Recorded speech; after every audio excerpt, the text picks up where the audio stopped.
Hello, good morning, good afternoon, all over the world.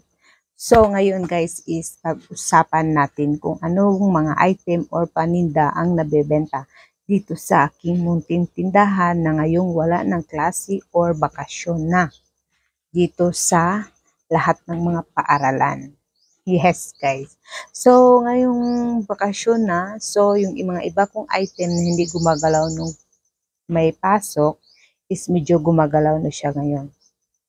So, ang unang nabebenta ko is sigarilyo. Kahit anong sigarilyo, basta nabebenta ang sigarilyo.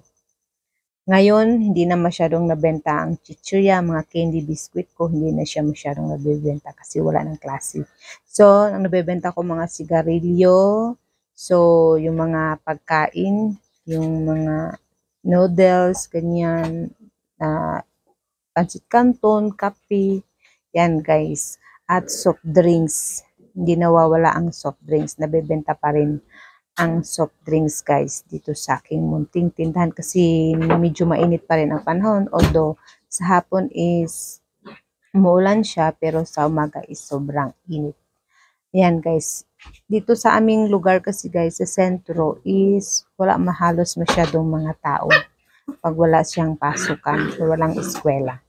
Kaya less tayo ngayon, less income. Pero at least kahit papano is hindi pa rin tayo na zero. Mayroon pa rin tayong income sa araw-araw. Ayan guys, konting update lang. Yung mga item na nabebenta sa aking munting tindahan ngayong bakasyon. And thank you for watching. God bless everyone.